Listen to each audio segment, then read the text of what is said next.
اعوذ باللہ من الشیطان الرجیم بسم اللہ الرحمن الرحیم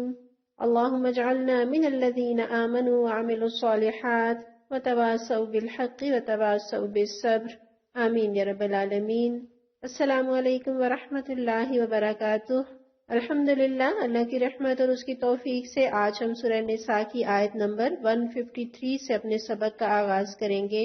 اللہ تعالیٰ ارشاد فرماتے ہیں یسألوکا، وہ آپ سے سوال کر رہے ہیں یا آپ سے مطالبہ کر رہے ہیں۔ کون؟ اہل الکتابی، اہل کتاب۔ اور مطالبہ کیا ہے؟ ان تنزل علیہم، کہ نازل کی جائے ان پر کتابا من السماء، آسمان سے کوئی کتاب۔ فقد، تو یقیناً، سألو، وہ تو سوال کر چکے یا مطالبہ کر چکے، موسیٰ علیہ السلام سے، اکبر من ذالک، اس سے بھی بڑے بڑے۔ فقالو، تو انہوں نے کہا تھا، ارنا اللہ جہرتن، کہ ہمیں اللہ کو اعلانیہ دکھا دو۔ فاخذتہم الصاعقۃ، تو انہیں آ لیا بجلی کے کڑاکے نے، بظلمہم، ان کے ظلم کی وجہ سے یا ان کی زیادتی کے سبب۔ ثم اتخذوا العجل، پھر انہوں نے بنا لیا بچڑے کو، من بعدی، اس کے بعد، ما جاءتہم البینات، کہ آ چکی تھی ان کے پاس روشن نشانیاں یا معجزات۔ فعفونا، تو ہم نے درگزر کیا، عن ذالک، اس سے بھی، وآتینا، اور ہم نے عطا کیا موسیٰ علیہ السلام کو، سلطانا مبینا، کھلی حجت یا واضح غلبہ۔ پہلے ہم آج کے سبق کا پچھلی آیات کے ساتھ ربط دیکھیں گے۔ پچھلی آیات میں بھی کفار کا تذکرہ تھا۔ کفار کی قسموں میں سے وہ کفار بھی ہیں کہ جو اللہ اور رسول اور آخرت پر ایمان رکھتے ہیں لیکن نبی صلی اللہ علیہ وسلم پر ایمان نہیں لاتے۔ اب وہ اہل کتاب، ان کے جرائم کیا تھے، انہوں نے کیا جسارتیں کی، کیا غلطیاں کی، اللہ تعالیٰ نے یہاں پر ان کی غلطیوں کا تذکرہ کیا ہے۔ اور ہم نے پارے کے آغاز میں پڑھا تھا کہ لا یحب اللہ الجہر بالسوء، اللہ کو یہ بات نہیں پسند کہ کسی کی بدگوئیوں پر زبان کو کھولا جائے یا اعلانیہ کسی کے جرائم کو بتایا جائے، اس کے گناہوں کا تذکرہ کیا جائے۔ لیکن یہاں اللہ تعالیٰ بنی اسرائیل کے گناہوں کا تذکرہ کر رہے ہیں، تو اس سے پتہ چلتا ہے کہ بسا اوقات کسی کی غلطی کو پوائنٹ آؤٹ کرنا ضروری ہو جاتا ہے کہ جب تک کسی پر اس کی غلطی کو آشکار نہ کیا جائے اصلاح ہو نہیں سکتی۔ اور ہماری ایک دوسرے کے ساتھ سچی محبت کا تقاضا یہ ہے کہ ہم اپنی غلطیوں کو بھی سمجھیں اور دوسروں کی غلطیوں اور کوتاہیوں اور گناہوں پر ان کی حوصلہ افزائی نہ کریں، بلکہ انہیں یہ سمجھائیں کہ یہ غلطی ہے، ہاں، محبت اور خیر خواہی کے جذبے کے ساتھ۔ اور بعض اوقات لوگ کہتے ہیں نا کہ صرف مثبت بات کی جائے، منفی بات نہ کی جائے۔ تو جب ہم قرآن کو پڑھتے ہیں اور دین کو دیکھتے ہیں تو دین کا مزاج تو یہ ہے کہ نیکی کا حکم دو اور برائی سے منع کرو۔ یہ ایسا ہی جوڑا ہے جیسے کائنات کی ہر چیز جوڑا جوڑا ہے، مرد اور عورت، زمین اور آسمان، دنیا اور آخرت، علم اور عمل۔ اسی طرح نیکی کا حکم دینا اور برائی سے منع کرنا، یہ ایک دوسرے کا جوڑا ہے۔ ان دونوں کاموں کا ساتھ ساتھ کرنا ہی اصلاح کے لیے ضروری ہے۔ پھر ہم نے پچھلی کلاس میں ہم نے یہ بات پڑھی تھی، پچھلی آیات میں ہم نے یہ بات سمجھی تھی کہ نبی صلی اللہ علیہ وسلم کے دور میں بعض لوگوں کا یہ خیال تھا کہ مشرکین مکہ تو پکے کافر ہیں،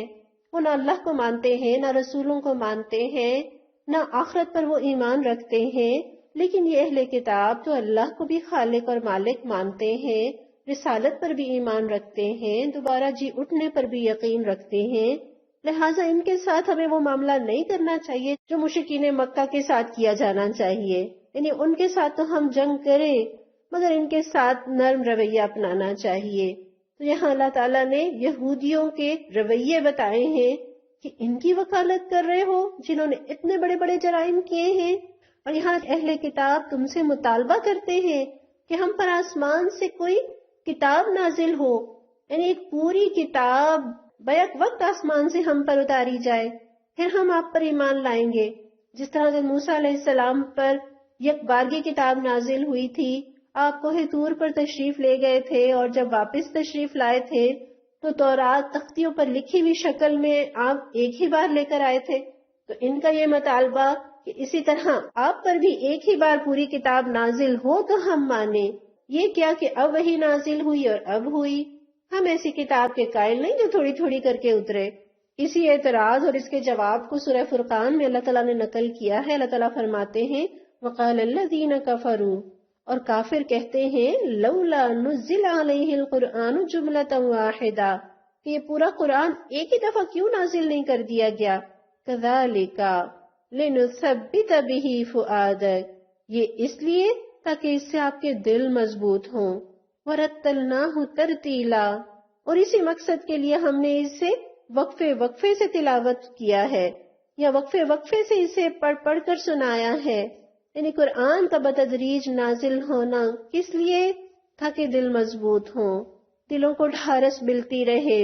دل دین پر جمتے چلے جائیں، عمل کرنا آسان ہو۔ اور یہ قرآن کا بتدریج اترنا کتنی بڑی رحمت تھی کہ مسائل آتے ہیں اور رہنمائی ملتی جاتی ہے، غم آتے ہیں، ڈھارس بنتی ہے، لوگ سوال کرتے ہیں، اللہ تعالیٰ قرآن کی آیات میں جواب نازل کر دیتے ہیں، اور احکامات بھی بتدریج نازل ہوتے ہیں تاکہ عمل کرنے میں آسانی ہو۔ پورا قرآن ایک ہی دفعہ تھما دیا جاتا اور پوری شریعت پر بیک وقت یک مشت عمل کرنا ہوتا تو تھوڑے ہی لوگ ایمان پر جم پاتے۔ اسی طرح تفاسیر میں آتا ہے کہ ایک روایت میں آپ صلی اللہ علیہ وسلم سے کہا گیا کہ ہم آپ کے ہاتھ پر جب بیعت کریں گے کہ جب فلاں اور فلاں شخص کے نام اللہ کی طرف سے یہ تحریر نہ آ جائے کہ آپ اللہ کے رسول اور نبی ہیں اور یہ قرآن اللہ کا کلام ہے۔ یعنی ان کا یہ مطالبہ کہ آسمان سے یہ کتاب آ جائے، کتاب سے مراد ایک خط آ جائے آسمان سے ہمارے سرداروں کے نام پر، کہ جس میں یہ درج ہو کہ محمد صلی اللہ علیہ وسلم اللہ کے واقعی رسول ہیں، پھر ہم مانیں گے۔ اور ان کے اس مطالبے کو اس مثال سے سمجھے کہ جس طرح سے قانون ہے کہ ریڈ لائٹ پر گاڑی روکی جائے گی۔ اب اگر کوئی کہے کہ ہم تو ریڈ لائٹ پر گاڑی نہیں روکیں گے جب تک کہ صدر پاکستان خود آ کر ہمیں یہ قانون نہ بتائے، تو یہ قانون ان کا بنایا ہوا ہے۔ کہ کیسی ضد ہے اور کیسی ہٹ دھرمی ہے، کیسی جسارت ہے، چھوٹا منہ اور بڑی بات۔ اسی طرح ان کا مطالبہ یہ بھی تھا، سورہ بنی اسرائیل میں آتا ہے او یکون لک بیت من زخرف، یا تو تیرے لیے سونے کا ایک گھر بن جائے، او ترقی فی السماء، یا تو آسمان پر چڑھ جائے، وَلَن نُؤْمِنَ لِرُقِيِّكَ حَتَّى تُنَزِّلَ عَلَيْنَا كِتَابًا نَقْرَؤُهُ، اور تیرے چڑھ جانے کا بھی ہم یقین نہیں کریں گے جب تک تو ہمارے اوپر ایک ایسی تحریر نہ اتار لائے جسے ہم پڑھیں۔ قل، اللہ تعالیٰ فرماتے ہیں کہہ دیجئے سبحان ربی، پاک ہے میرا پروردگار، قل کنت الا بشر رسولا، کیا میں ایک پیغام لانے والے انسان کے سوا اور کچھ ہوں؟ اور یہ جو ان کے مطالبے ہیں، ان کی ڈیمانڈ ہے، کیا یہ اس لیے کہ وہ ایمان لانا چاہتے ہیں؟ کیا وہ یہ سوال اس لیے کرتے ہیں تاکہ انہیں اطمینان قلب ہو، انہیں شرح صدر ہو اور وہ پورے شرح صدر کے ساتھ ایمان لے آئیں؟ نہیں، دراصل یہ ان کی ضد تھی اور ہٹ درمی تھی کہ کوئی نہ کوئی عذر کرتے رہیں اور آپ کی دعوت کو ٹھکراتے چلے جائیں۔ شرارت کرنا اور لاجواب کرنا وہ مقصود تھا، اور ان کے اس مطالبے میں بے ادبی ہے، دھونس ہے، دھمکی ہے، اور اللہ تعالیٰ ان کا مطالبہ پورا کر بھی دیتے تو وہ تو پھر بھی نہ مانتے۔ جس طرح سورہ ہجر میں آتا ہے وَلَوْ فَتَحْنَا عَلَيْهِمْ بَابًا مِّنَ السَّمَاءِ، اگر ہم ان پر آسمان کا کوئی دروازہ کھول دیں، فَظَلُّوا فِيهِ يَعْرُجُونَ، اور وہ دن دہاڑے اس میں چڑھنے بھی لگیں، لَقَالُوا، تو یقیناً وہ کہیں گے إِنَّمَا سُكِّرَتْ أَبْصَارُنَا، کہ ہماری آنکھوں کو دھوکا ہو رہا ہے، بل نحن قوم مسحورون، بلکہ ہم پر جادو کر دیا گیا ہے۔ یعنی لکھی لکھائی کتاب بھی نازل ہو جائے، سونے کا گھر بھی بن جائے، آپ ان کی آنکھوں کے سامنے دن دہاڑے آسمان پر چڑھنے بھی لگ جائیں تو بھی یہ نہیں مانیں گے، یہ یہی کہیں گے کہ ہم پر جادو کیا جا رہا ہے۔ اور یہ آیت پڑھتے ہوئے ایسا محسوس ہوتا ہے نا کہ جب یہودی نبی صلی اللہ علیہ وسلم سے ایسے مطالبے کرتے ہوں گے تو آپ صلی اللہ علیہ وسلم کا دل کتنا دکھتا ہوگا،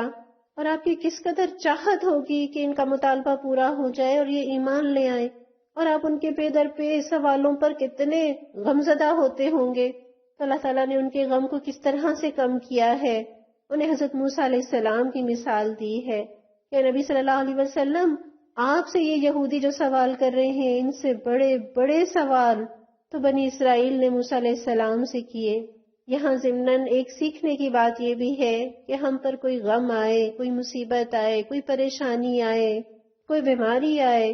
تو انہیں دیکھ لیں جو ہم سے زیادہ غمزدہ اور پریشان اور بیمار ہیں، تو اس سے ہوگا کیا کہ ہمیں اپنا غم کم لگے گا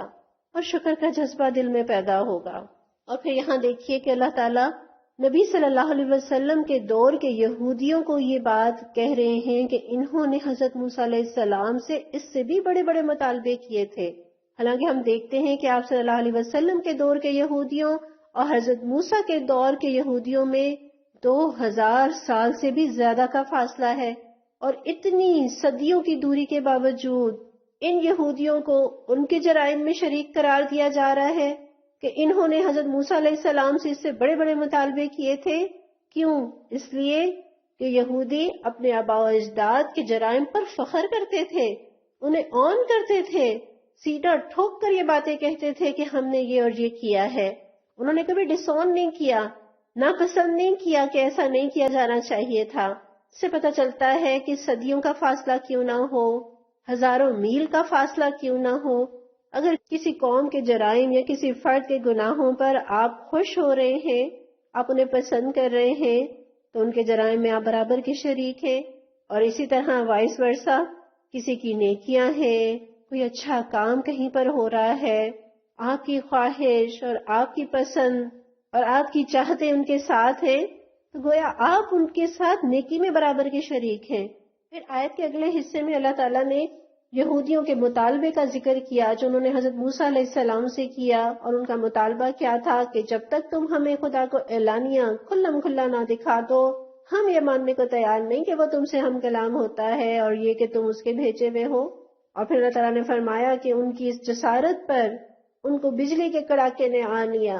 اور انہیں ہلاک کر دیا۔ اور پھر ہم جانتے ہیں کہ حضرت موسیٰ علیہ السلام کی دعا سے اللہ نے ان کو دوبارہ زندہ کیا۔ اور یہاں بظلمہم کہہ کر اللہ تعالیٰ بتا رہے ہیں کہ یہ مطالبہ کرنا ان کا حق نہیں تھا، یہ ظلم اور زیادتی تھی۔ اور بظلمہم کہہ کر اللہ نے یہ بھی بتا دیا کہ ان پر جو عذاب کا کوڑا برسا تو یہ اللہ کا ان پر ظلم نہیں تھا، بلکہ انہوں نے خود اپنے اوپر ظلم کیا، اپنی شامت خود بلائی۔ پھر ہم یہ دیکھتے ہیں کہ اللہ کو دیکھنے کا مطالبہ کرنا، دعا کرنا یا تمنا کرنا یہ بذات خود کوئی جرم یا گناہ نہیں ہے۔ جس طرح حضرت موسیٰ علیہ السلام کے بارے میں ہم یہ جانتے ہیں کہ انہوں نے رب سے یہ دعا مانگی تھی، ربی ارینی انظر الی، پروردگار میں تجھے دیکھنا چاہتا ہوں۔ اور اس میں ہم یہ جانتے ہیں کہ اللہ تعالیٰ نے حضرت موسیٰ علیہ السلام کو اس بات پر ڈانٹا نہیں تھا کہ آپ نے ناروا بات کا مطالبہ کیا ہے، آپ کا یہ حق نہیں ہے، بلکہ اللہ تعالیٰ نے حضرت موسیٰ علیہ السلام سے یہ فرمایا تھا کہ میں اس پہاڑ پر اپنی تجلی کرتا ہوں، اور اگر تو اس تجلی کی تاب لا سکے تو تو مجھے دیکھ سکتا ہے۔ اور اللہ رب العزت کی انڈائریکٹ اس تجلی کی تاب حضرت موسیٰ علیہ السلام نہ لا سکے اور بے ہوش ہو گئے۔ حضرت موسیٰ علیہ السلام کی دعا پر اللہ تعالیٰ نے کوئی ناراضگی کا اظہار نہیں کیا، لیکن ان کے اسی مطالبے پر بجلی کے کڑاکے نے انہیں آ لیا۔ کیوں؟ اس لیے کہ حضرت موسیٰ علیہ السلام جو مطالبہ کر رہے ہیں یا تمنا کر رہے ہیں تو اس کے پیچھے اللہ پر ایمان ہے، اللہ سے محبت ہے، دیکھنے کی چاہت اور آرزو ہے، اور ان کے اس مطالبے کے پیچھے نہ ایمان ہے نہ محبت، یہ تو بس ایک ضد اور ہٹ دھرمی ہے، ایک شرارت ہے کہ ہم ایسا مطالبہ کریں کہ جو حضرت موسیٰ علیہ السلام پورا نہ کر سکے اور پھر وہ ماننے کی زحمت سے بچ سکیں۔ اللہ کی ذات نے تو اپنے آپ کو غیب کے پردے میں رکھا ہے، اگر اللہ سامنے آ جائے تو کون انکار کی جرت کر سکتا ہے؟ قیامت کے دن تو جب اللہ تعالیٰ سامنے آئیں گے تو ہیبت خداوندی سے تو سب انبیاء بھی بے ہوش ہو جائیں گے، خود نبی صلی اللہ علیہ وسلم بھی بے ہوش ہو جائیں گے، اور آپ فرماتے ہیں کہ سب سے پہلے میں ہوش میں آؤں گا، اور میں جب ہوش میں آؤں گا تو میں یہ دیکھوں گا کہ حضرت موسیٰ علیہ السلام عرش کا پایا تھامے ہوئے کھڑے ہوں گے، اور میں نہیں جانتا کہ وہ مجھ سے پہلے ہوش میں آئے ہوں گے یا یہ کہ وہ جو دنیا میں رب تعالیٰ کی تجلی کو دیکھ کر بے ہوش ہوئے تھے وہی بے ہوش ہونا ان کے لیے کافی ہوا اور وہ قیامت کے دن بے ہوشی نہ ہوئے ہوں گے۔ تو اللہ کو دیکھنے کی جسارت کرنا یا مطالبہ کرنا، یہ تو انہوں نے ایسی چیز کے لیے ضد کی جس کی وہ تاب نہ لا سکتے تھے۔ اور ایک معمولی عقل کا آدمی بھی یہ سمجھ سکتا ہے کہ ایک انسان کی نظر میں تو سورج کو دیکھنے کی بھی طاقت نہیں، آسمان کی بلندیوں کو آج تک انسان نہیں دیکھ سکا، اور جو کچھ آج تک انسانوں نے دیکھا ہے وہ ان چیزوں کی نسبت بہت ہی تھوڑا ہے جو اس نے نہیں دیکھی. تو وہ چیزیں جو کہ دیکھی جا سکتی ہیں لیکن انسانوں نے دیکھنے پر قدرت نہیں رکھتا، تو اللہ کی ذات کو کیسے دیکھ سکتا ہے جبکہ وہ جسم سے پاک ہے، زمان اور مکان اس کا احاطہ نہیں کر سکتے،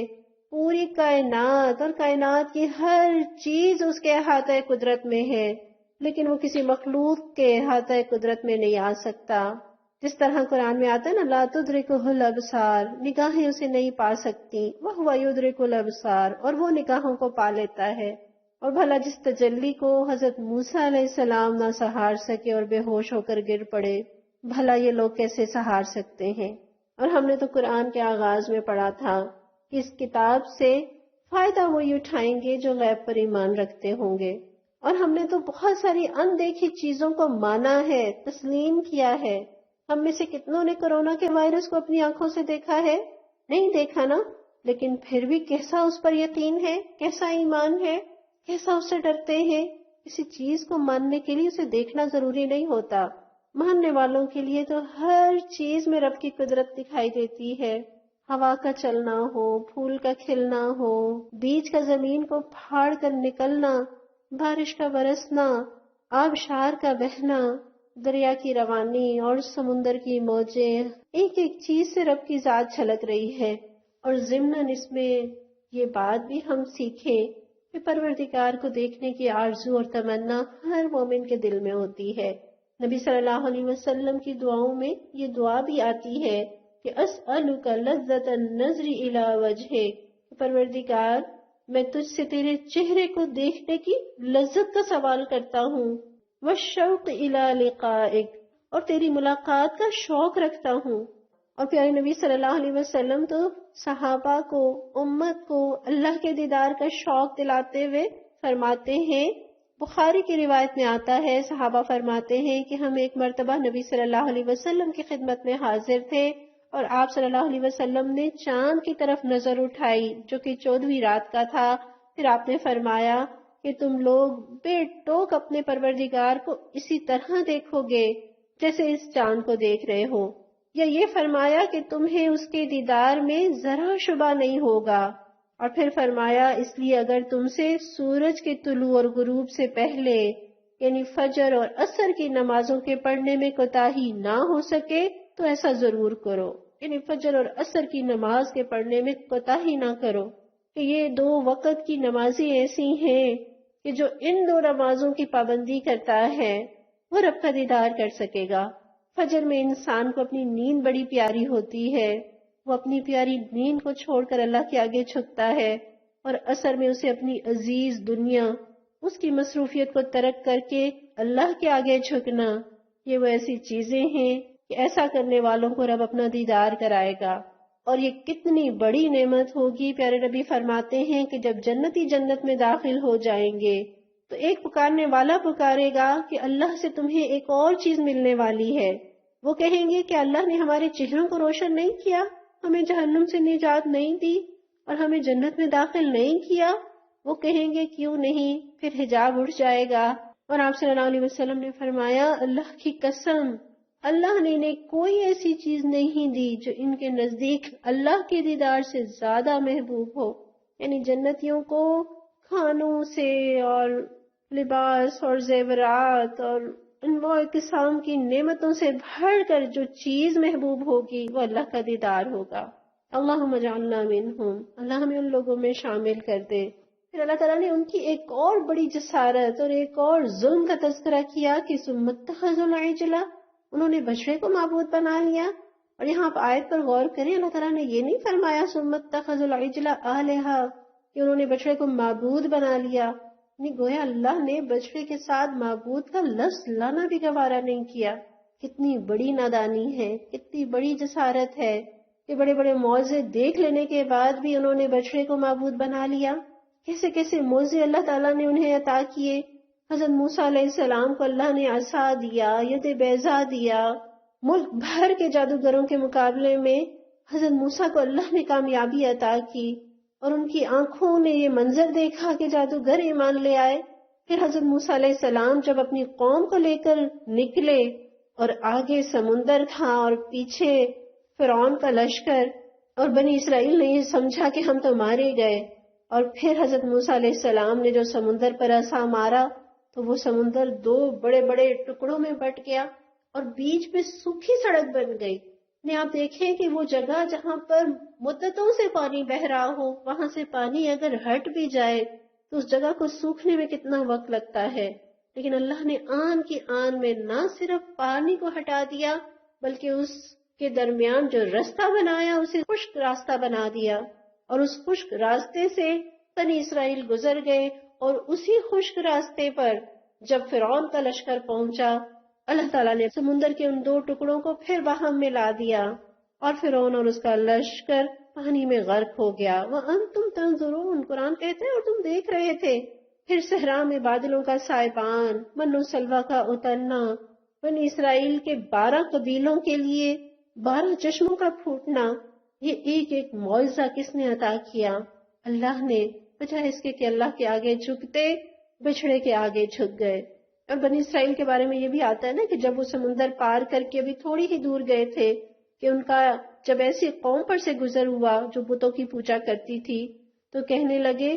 اجعل لنا الہا کما لہم آلہہ، کہ ہمارے لیے بھی ایسا ہی معبود بنا دیجئے جیسے ان کے معبود ہیں۔ بالکل بچوں کی طرح جو بازار میں کوئی کھلونا دیکھ کے مچل جاتے ہیں کہ ہمیں یہ چاہیے، معجزہ دیکھ کر تو دل جھک جانا چاہیے۔ معجزے رسول کی رسالت کا ثبوت ہوتے ہیں، معجزوں کے باوجود شرک کیا۔ پھر ہم دیکھتے ہیں حضرت موسیٰ علیہ السلام جو ان کے قائد بھی تھے، نبی بھی تھے، نجات دہندہ بھی تھے، محسن بھی تھے، پے در پہ نافرمانیاں کر کے، پے در پہ سوال کر کے، پے در پہ مطالبے کر کے کتنا انہوں نے اپنے محسن کو تنگ کیا، اور جو اپنے محسن کو تنگ کرے اس سے ہم کیا توقع کر سکتے ہیں؟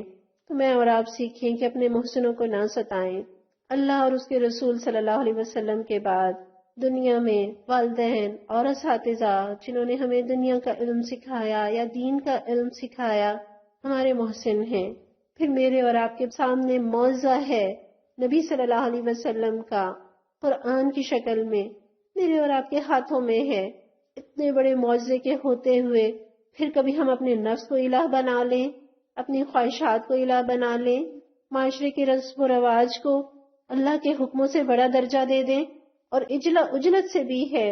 جس کا مطلب ہے جلدی ملنے والی چیز، کہ جب کوئی دین کا تقاضا سامنے آئے تو ہمیں دنیا کی چھوٹی چھوٹی ضرورتیں یاد آنے لگیں، مسائل سامنے آنے لگیں، بے چینی ہونے لگے۔ پھر جس طرح وہ لوگ اس قوم میں رہے بسے تھے کہ جو بتوں کی پوجا کرتی تھی، ہم بھی ایک مدت ایسے لوگوں کے درمیان رہے جو گائے کو پوجنے والے تھے۔ ہم نے ان کی کتنی ہی چیزیں اپنا لی، ان کا کلچر، ان کا لباس، ان کی رسمیں۔ تو سوچے تو صحیح، ان کا خدا تو بھگوان ہے، گائے ہے، لیکن ہمارا خدا تو رب ہے۔ انہیں تو وہ حرکتیں زیب دیتی ہیں مگر اللہ کے ماننے والوں کو ایسی حرکتیں زیب نہیں دیتی۔ اور کل موسیٰ علیہ السلام کی قوم بچڑے کے آگے سر جھکائے بیٹھی تھی، اور آج امت بےہودہ اور لغو کاموں میں وقت لگا رہی ہے۔ اللہ ہمیں اپنی اصلاح کرنے کی توفیق دے۔ اللہ تعالیٰ فرماتے ہیں فَعَفَوْنَا عَنْ ذَلِكَ، ہم نے ان کی اس جسارت کو بھی معاف کیا۔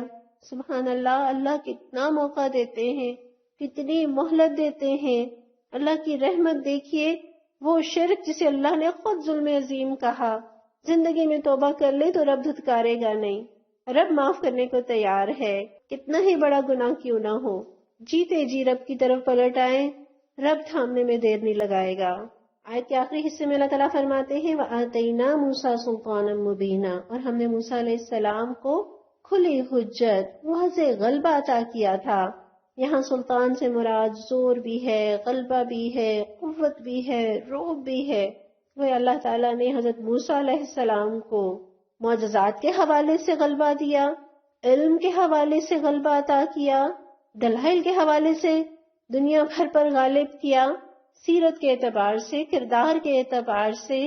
اللہ کے ساتھ تعلق کے حوالے سے دنیا بھر میں سب سے بڑھ کر، سب سے آگے، سب سے بہترین حضرت موسیٰ علیہ السلام۔ اور یہاں سلطان سے مراد غالباً وہ شریعت بھی ہے جو تختیوں میں موجود تھی، گویا کہ اللہ کی شریعت اللہ کی طرف سے ایک سلطان اور حاکمیت ہوتی ہے، اور اللہ کے سوا جو قانون بھی ہے اس پر اللہ کی طرف سے نہ کوئی سلطان ہے اور نہ ہی قبولیت کی سند۔ وَآتَيْنَا مُوسَىٰ سُلْطَانًا مُبِينًا، اور اللہ تعالیٰ نے حضرت موسیٰ علیہ السلام کو تو بچپن سے ہی روب عطا کیا تھا، ایک ایسی کشش سے نوازا تھا کہ جو دیکھتا گرویدہ ہو جاتا۔ قرآن میں آتا ہے نا، اللہ تعالیٰ فرماتے ہیں میں نے اپنی طرف سے تم پر محبت ڈال دی کہ وہ لوگ کہ جو ہر بچے کو بری طرح ذبح کر رہے تھے انہیں نہ مار سکے، انہیں اپنے سینے سے لگایا، اپنے گھر میں پالا۔ کیسا اللہ تعالیٰ نے انہیں روب عطا کیا، غلبہ عطا کیا۔ اور گویا اس آیت میں نبی صلی اللہ علیہ وسلم کے لیے بھی بشارت ہے کہ اگرچہ کفار اور یہودی آپ کی مخالفت پر کمر بستہ ہیں، آپ کو ستا رہے ہیں، آپ کے خلاف چالیں چل رہے ہیں، آپ سے طرح طرح کے معجزات طلب کر رہے ہیں، لیکن آپ غم نہ کریں، بالآخر اللہ آپ کو غلبہ عطا فرمائیں گے، جس طرح اللہ تعالیٰ نے حضرت موسیٰ علیہ السلام کو کھلا غلبہ عطا کیا۔ اس آیت میں میرے اور آپ کے لیے سیکھنے کی کیا باتیں ہیں یا عمل کے کیا اصول ہیں؟ ایک تو ہم نے سوال در سوال نہیں کرنے۔ مومن کا مزاج یہ ہوتا ہے سمعنا و اطعنا، ہم نے سنا اور ہم اطاعت کے لیے تیار ہیں۔ کیا، کیوں، کیسے، یہ سوال ایک ایمان والے کو زیب نہیں دیتے۔ ہاں، علم سیکھنے کے لیے یا اپنے دل کی کوئی خلش دور کرنے کے لیے یا ایمان کو مزید پختہ کرنے کے لیے سوال کیا جائے تو ایسا سوال جو ہے وہ ناپسندیدہ نہیں۔ پھر یہ بھی اگر کوئی غم آئے یا پریشانی آئے تو اسے دیکھیں جو ہم سے بھی زیادہ غم میں بھرا ہوا ہو، جس طرح اللہ تعالیٰ نے حضرت موسیٰ علیہ السلام کی مثال آپ صلی اللہ علیہ وسلم کو دی۔ پھر یہ کہ محبت کے ساتھ اللہ کے دیدار کی تمنا کرنا، دعا کرنا اور اپنے اندر وہ کوالٹیز پیدا کرنا جو ہمیں رب کے دیدار کی سعادت پانے کے لیے نبی صلی اللہ علیہ وسلم نے بتائی ہیں، ان پر عمل کرنا، رب کو دیکھنے کی آرزو کرنا، لیکن اپنی حیثیت سے بڑھ کر کوئی مطالبہ نہ کرنا، شرک سے اپنے آپ کو بچانا کہ ہمارے پاس تو اللہ کی کتاب موجود ہے، اتنا بڑا معجزہ میرے اور آپ کے ہاتھوں میں ہے، پھر بھی اللہ کی ذات یا اس کی صفات میں کسی کو شریک کرنا یا اللہ کے مقابلے میں کسی اور کو اطاعت کے قابل سمجھنا، ایک شرک سے اپنے دامن کو بچانا ہے۔ پھر اللہ کی محبت، اس کی رحمت، اس کو محسوس کرنا کہ وہ بڑے بڑے گناہوں کو بھی معاف کر دیتی ہے، وہ پلٹنے کا موقع دیتی ہے، بس مجھے اور آپ کو اس مہلت سے فائدہ اٹھانا ہے، اور کبھی بھی کسی نیکی کے کام کے کرنے کے لیے شرطیں نہ باندھے کہ میرا یہ مسئلہ حل ہو جائے تو میں یہ کروں گی، پھر میں بڑی نیک بن جاؤں گی، بس میرا گھر بن جائے، بس ذرا بچوں کی شادیاں ہو جائیں، بس ذرا مجھے کوئی اچھا ملازم مل جائے، پھر دیکھنا شاید ہم سب سے ہی آگے کلاس میں بیٹھے ہوں گے، بڑے عبادت گزار ہوں گے، روزانہ ایک پارہ پڑھا کریں گے، پھر ہم دین سیکھیں گے بھی، دین سکھائیں گے بھی۔ وہ بنی اسرائیل بھی تو ایسے ہی کہتے ہوں گے نا، جب وہ فرعون کے دور میں ظلم و ستم سے پس رہے ہوں گے کہ اللہ ہمیں اس سے نجات دے دے تو ہم بڑے نیک بن جائیں گے۔ اللہ نے ہر مشکل سے نکالا، ہر دنیا کی نعمت عطا کی، لیکن نہ ماننے والے کسی حال میں نہ مانے۔ اللہ ہمیں ماننے والوں میں شامل کر دے۔ آیت نمبر 154 دیکھیے، وَرَفَعْنَا، اور ہم نے اٹھایا، فَوْقَهُمُ الطُّورَ، ان کے اوپر طور پہاڑ کو، بِمِيثَاقِهِمْ، ان سے عہد لینے کے لیے، وَقُلْنَا، اور ہم نے کہا، لَهُمْ، ان سے، اُدْخُلُوا الْبَابَ سُجَّدًا، کہ داخل ہو جاؤ دروازے میں سجدہ ریز ہوتے ہوئے، وَقُلْنَا لَهُمْ، اور ہم نے ان سے کہا، لَا تَعْدُوا فِي السَّبْتِ، نہ زیادتی کرو سبت کے معاملے میں، وَأَخَذْنَا مِنْهُمْ، اور ہم نے لیا ان سے، مِيثَاقًا غَلِيظًا، پختہ وعدہ۔ اس آیت میں اللہ تعالیٰ یہ بتا رہے ہیں کہ بنی اسرائیل کا یہ کہنا کہ تورات کے حکم سخت ہیں، ہم نہیں مانتے، ہمیں بڑے مشکل لگتے ہیں، اس وقت اللہ تعالیٰ نے طور پہاڑ کو ان کے سروں پر اس طرح سے مسلط کر دیا جس طرح آسمان پر بادل چھائے ہوئے ہوتے ہیں، اور اتنا دہشت ناک منظر پیدا کر کے اللہ نے ان سے وعدہ لیا کہ اس شریعت کو مانو ورنہ یہ پہاڑ تمہیں کچل دے گا۔ جس طرح سورہ اعراف میں بھی آتا ہے نا، وَإِذْ نَتَقْنَا الْجَبَلَ فَوْقَهُمْ كَأَنَّهُ ذُلَّةٌ، کہ جب پہاڑ ان کے اوپر چھا گیا سائبان کی طرح، وَظَنُّوا أَنَّهُ وَاقِعٌ بِهِمْ، اور انہوں نے سمجھ لیا کہ یہ ان کے اوپر آ پڑے گا، خُذُوا مَا آتَيْنَاكُمْ بِقُوَّةٍ، تو یہ منظر پیدا کر کے ہم نے ان سے کیا وعدہ لیا کہ تھام لو جو ہم تمہیں عطا کرتے ہیں مضبوطی کے ساتھ، قوت کے ساتھ، یعنی اس دین اور اس شریعت کو تھام لو۔ اور اللہ نے طور پہاڑ کو ان کے اوپر کیوں مسلط کیا؟ تاکہ ان کے دلوں میں خوف پیدا ہو، اللہ کا ڈر ہو، اور اس رب کی اطاعت کا عہد کر لیں۔ اور طور پہاڑ کو مسلط کر کے اللہ نے بتا دیا کہ جس رب سے عہد کر رہے ہو اس کے اندر تو پہاڑوں کو اٹھا دینے کی بھی طاقت اور قدرت ہے، اور اس رب سے کیے ہوئے وعدے کو توڑو گے تو دنیا کی کوئی طاقت اس نافرمانی کے وبال سے بچا نہیں سکے گی۔ اور وہ رب جو پہاڑ اٹھا سکتا ہے وہ انسان کو کیا پوری کی پوری قوم کو بھی اٹھا کر پٹک سکتا ہے۔ اور اللہ نے جو انہیں اتنی بڑی مشکل میں مبتلا کیا، اس سے پتہ چلتا ہے کہ اللہ تعالیٰ جب کسی انسان کو مشکل سے گزارتے ہیں، مصیبت میں مبتلا کرتے ہیں، تو اس کا مقصد اکثر یہ ہوتا ہے کہ دلوں میں عاجزی پیدا ہو، دل نرم ہو، رب کی عظمت کا احساس ہو، گناہوں سے توبہ کریں اور اپنے پروردگار کی طرف پلٹ آئیں۔ اور بڑے بد نصیب ہیں وہ لوگ جو پریشانیوں اور غموں اور بیماریوں سے بھی اس حال میں نکلتے ہیں کہ نہ اکڑ جاتی ہے اور نہ نافرمانی ختم ہوتی ہے۔ اور ہم بھی اپنا حال دیکھیں، کہیں ایسا تو نہیں کہ جب ہم پر مصیبت آتی ہے تو ہم قرآن پکڑ لیتے ہیں، نمازیں پڑھنے لگتے ہیں، سجدے لمبے ہونے لگتے ہیں، اللہ سے دعائیں کرنے لگ جاتے ہیں، اللہ سے فرما برداری کے وعدے کرنے لگتے ہیں، اور جب وہ مصیبت دور ہو جاتی ہے تو کیا حال ہوتا ہے؟ اللہ ہمیں ہر حال میں دین پر چلنے کی توفیق عطا فرما، اور اللہ ہمیں مصیبتوں اور بیماریوں اور غموں سے پلٹنے والا نہ بنا۔ ہمیں توبہ کے ذریعے اور اپنی اصلاح کے ذریعے پروردگار تو ہمیں پلٹنے کی توفیق دے دے۔ تو یہاں ہم دیکھیں اللہ تعالیٰ نے اس واقعے کی طرف اشارہ کیا کہ جب ہم نے ان سے کہا کہ دروازے میں سجدہ ریز ہوتے ہوئے داخل ہونا، یعنی بنی اسرائیل کو شہر بیت المقدس میں عاجزی سے داخل ہونے کا حکم دیا، اور انہوں نے اس حکم کی بھی خلاف ورزی کی۔ یعنی مقصد کیا تھا کہ یہ جو فتح تمہیں ملی ہے اور اللہ نے اس شہر کے دروازوں کو تمہارے لیے کھولا ہے تو کوئی غرور نہ ہو، اکڑ نہ ہو، تکبر نہ ہو، یہ احساس ہو کہ یہ فتح اللہ نے دی ہے۔ اور پیارے نبی صلی اللہ علیہ وسلم کے بارے میں بھی ہم جانتے ہیں نا کہ جب آپ فاتح کی حیثیت سے مکہ میں داخل ہو رہے تھے تو آپ کی داڑھی مبارک کھجاوے سے ٹکرا رہی تھی، اتنا آپ کا سر جھکا ہوا تھا۔ اور اللہ تعالیٰ نے تو نبی صلی اللہ علیہ وسلم کو سورہ نصر میں فتح کے موقع پر کیا حکم دیا؟ اذا جاء نصر اللہ والفتح، کہ نبی صلی اللہ علیہ وسلم جب اللہ کی مدد اور نصرت آ جائے، فتح مل جائے، وَرَأَيْتَ النَّاسَ يَدْخُلُونَ فِي دِينِ اللَّهِ أَفْوَاجًا، اور تم یہ دیکھو کہ لوگ فوج در فوج دین میں داخل ہو رہے ہیں، فَسَبِّحْ بِحَمْدِ رَبِّكَ وَاسْتَغْفِرْهُ إِنَّهُ كَانَ تَوَّابًا، تو اللہ کی حمد کے ساتھ اس کی پاکی بیان کیجئے اور اللہ سے بخشش طلب کیجئے، اور بے شک وہ بہت زیادہ توبہ قبول کرنے والا ہے۔ گویا کامیابی کا موقع یہ رب کے آگے جھکنے کا موقع ہے، یہ اکڑ کا مقام نہیں ہے۔ کوئی بھی کامیابی ملے، وہ دنیا کی چھوٹی سے چھوٹی کامیابی ہو یا بڑی سے بڑی کامیابی ہو، اللہ کوئی نعمت عطا کرے، اللہ عہدہ دے، علم عطا کرے، اللہ کسی نیکی کی توفیق دے، تو یہ فخر اور اکڑ کا مقام نہیں ہے، یہ تو اللہ کے آگے مزید جھک جانے کا پیغام ہے کہ میں تو اس قابل نہیں تھی، میرے رب نے یہ توفیق دی، یہ میرے رب کا کرم ہے۔ اسی طرح قرآن میں آتا ہے نا کہ جب ان سے کہا گیا کہ بستی میں جب تم داخل ہو تو حتتن کہتے ہوئے داخل ہونا، اور حتتن کا مطلب کیا ہے کہ ہماری خطاؤں سے پروردگار تو درگزر فرما، اور انہوں نے حتتن کی بجائے کیا کہا؟ حنتتن، حنتتن یعنی گندم، ہمیں تو کھانے کی فکر ہے۔ تو کیا آج امت کا مزاج ایسا نہیں بن گیا کہ ہر جگہ انہیں کھانے کی فکر ہے، ہر عبادت کے موقع پر فکر ہے تو کھانے کی؟ رمضان آنے والا ہے تو سب سے بڑی فکر کیا ہے کہ افطاری اور سحری میں کیا کھائیں گے، جلد ہی کو بہت ساری چیزیں لوازمات بنا کر فریز کر لیں کہ روزے کی حالت میں تو بنانا مشکل ہوگا۔ حج پہ جا رہے ہیں تو سب سے پہلے فکر یہ ہے کہ البیک جو ہے وہ حرم سے کتنے فاصلے پر ملے گا۔ درس و تدریس کے موقع پر بھی اگر ہائی ٹی کا انتظام ہے تو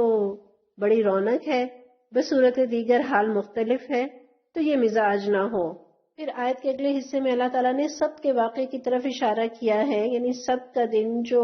یہودیوں کے لیے قابل احترام دن تھا، جس میں ان کے لیے یہ حکم تھا کہ وہ کوئی دنیاوی کام نہیں کریں گے، حتیٰ کہ کھانا بھی نہیں پکائیں گے، اور اس دن جمعے کے دن غروب آفتاب سے لے کر ہفتے کے دن کے غروب آفتاب تک صرف اور صرف عبادت کریں گے، اور یہ دن انہوں نے خود اللہ سے مانگا، اور رب سے مانگ کر خود اس کا تقاضا نہ نبھا سکے۔ اللہ تعالیٰ نے اس دن کی تعظیم کا اور مچھلی کے شکار نہ کرنے کا حکم دیا، اور جب مچھلیوں کو یہ علم تھا کہ ہمیں آج کوئی پکڑنے والا نہیں، تو وہ خوب پانی کی سطح پر اچھل کود کرتی، بکثرت نظر آتی، تو انہوں نے ہیلا اور فریب کر کر کے مچھلیوں کو پکڑنا شروع کیا، حوض بنا بنا کر وہاں مچھلیوں کو جمع کیا، اور ہفتہ گزرتے ہی اگلے دن اسے پکڑنا یہ وتیرہ بنا لیا۔ تو جس طرح سے انہوں نے رب کے حکم کو بدلا، تو اللہ نے ان کی شکلوں کو بدل کر انہیں بندر بنا دیا۔ آج امت کے لیے کس قدر سہولت ہے کہ جمعے کے دن کاروبار بھی کر سکتے ہیں، کھا پکا بھی سکتے ہیں، میل ملاقات بھی کر سکتے ہیں۔ صرف جب جمعے کے لیے اذان دی جائے اس وقت سے لے کر نماز کے اختتام تک کاروبار نہیں کرنا، حتیٰ کہ اس نماز کے دوران بے شک آپ موبائل بھی آف نہ کریں، بس سائلنٹ پر کر دیں۔ اس قدر سہولت ہے۔ اللہ ہمیں توفیق دے کہ ہم جمعے کی حرمت کو پامال نہ کریں اور اس کا احترام اور اس کے تقدس کو بحال رکھیں، اور اس بات سے ڈریں کہ اگر اللہ کے حکموں کو ہم نے بدلا تو اللہ کے عذاب سے ڈرنا چاہیے۔ آج جب اللہ کے حکموں کو توڑتے ہیں تو شکلیں تو نہیں بدلتی، لیکن لوگوں کے رویے بدل جاتے ہیں۔ کوئی سانپ بن کر ڈستا ہے تو کوئی شیر کی طرح دھاڑتا ہے، کوئی لومڑی کی طرح چلاکیاں کرتا ہے، اور کوئی بھیڑیے کی طرح دوسرے کا حق پھاڑ کھانے کو دوڑتا ہے۔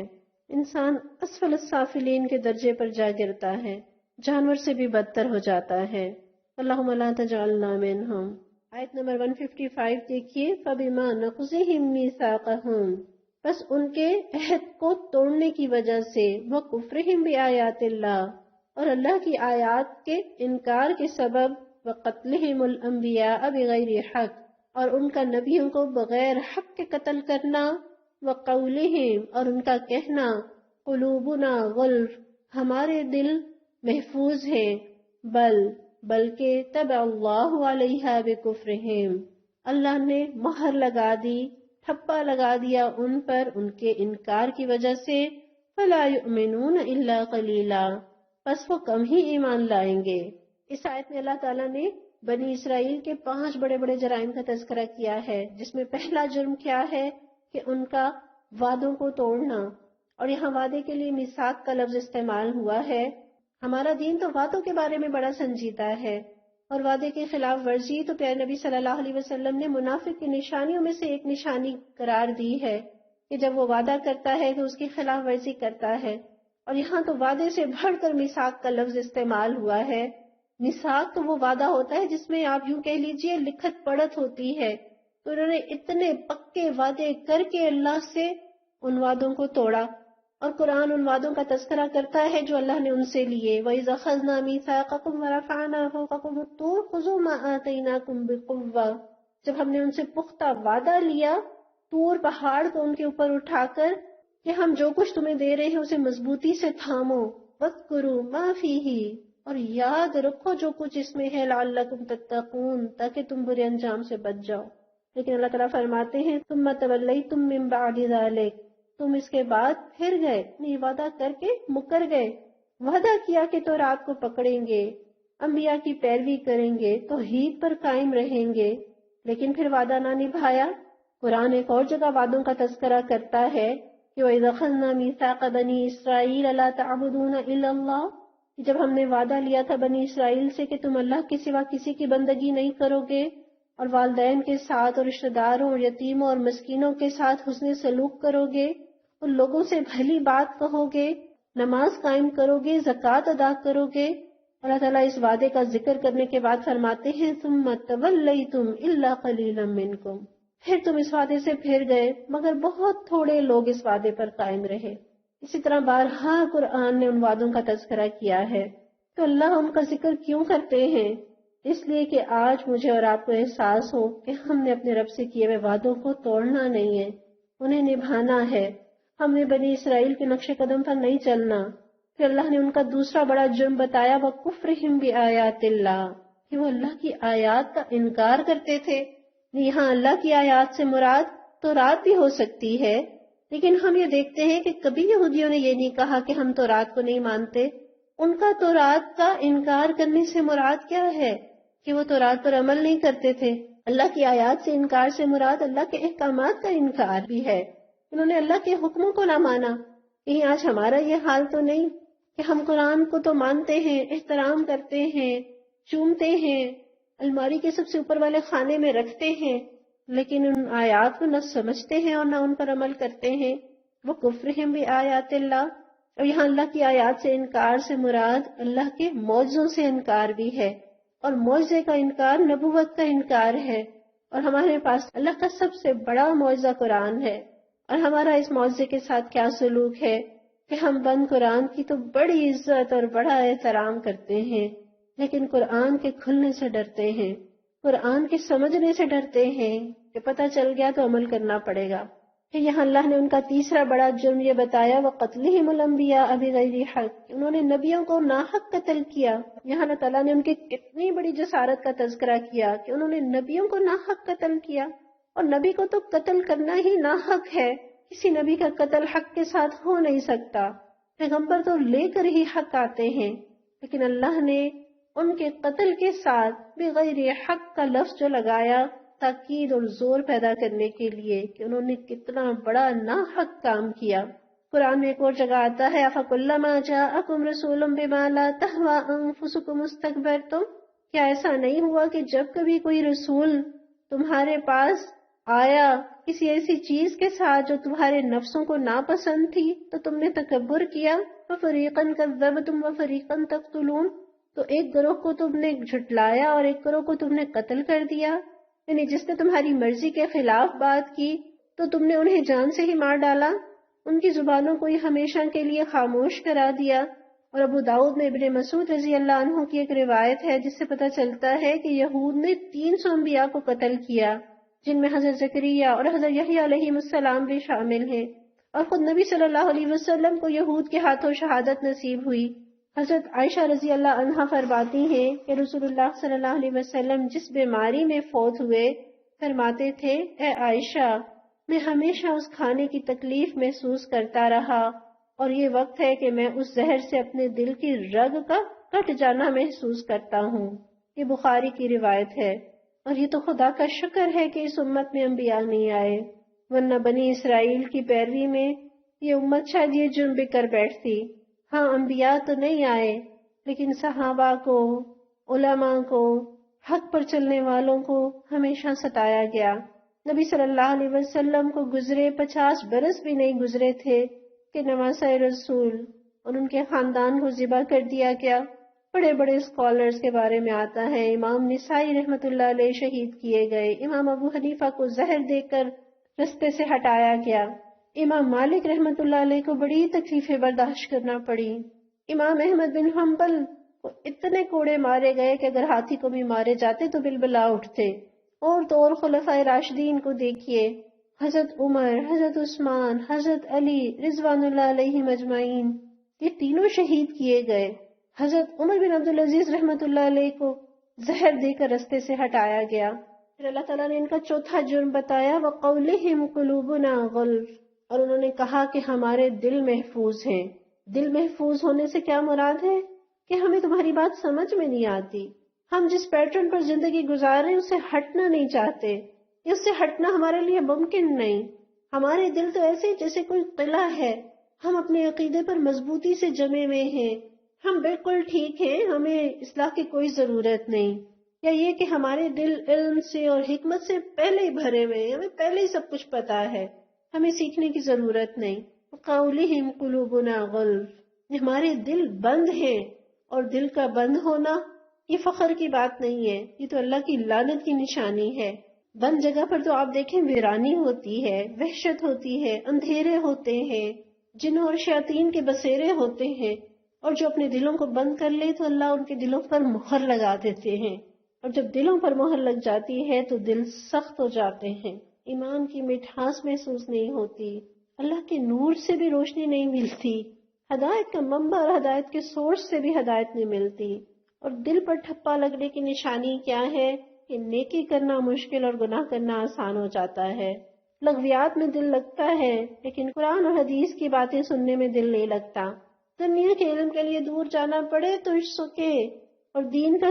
سبق گھر بیٹھے بھی ملے تو لینا مشکل. ایسے دل کو علاج کی ضرورت ہے۔ ہم دیکھتے ہیں نا کہ دل میں ذرا سی بھی بلاکیج آ جائے تو زندگی کے لیے خطرہ بن جاتی ہے، اور یہ بلاکیج تو ایمان کے لیے خطرہ ہے، اور گناہ در گناہ کرتے چلے جانا دل کو سیاہ کر دیتا ہے۔ حضرت ابو ہریرہ رضی اللہ عنہ بیان کرتے ہیں کہ پیارے نبی نے ارشاد فرمایا کہ بندہ جب کوئی گناہ کرتا ہے تو اس کے دل پر ایک سیاہ نقطہ لگ جاتا ہے، پھر اگر وہ گناہ چھوڑ دے، استغفار کرے اور توبہ کر لے تو اس کا دل صاف کر دیا جاتا ہے، اور اگر وہ دوبارہ گناہ کرے تو سیاہ نقطہ بڑھ جاتا ہے حتیٰ کہ سارے دل پر چھا جاتا ہے۔ اور یہاں اللہ تعالیٰ نے بتایا بل طبع اللہ علیہا بکفرہم، یہ ان کا 5واں جرم ہے کہ ان کے انکار کی وجہ سے ہم نے ان کے دلوں پر ٹھپا لگا دیا۔ یعنی ٹھپا کب لگتا ہے؟ جب دل میں انکار بس جاتا ہے، جب انسان طے کر لے کہ اسے نہیں ماننا، تو پھر رب کی بات، رسول صلی اللہ علیہ وسلم کی بات نہ سمجھ میں آتی ہے نہ دل میں آتی ہے۔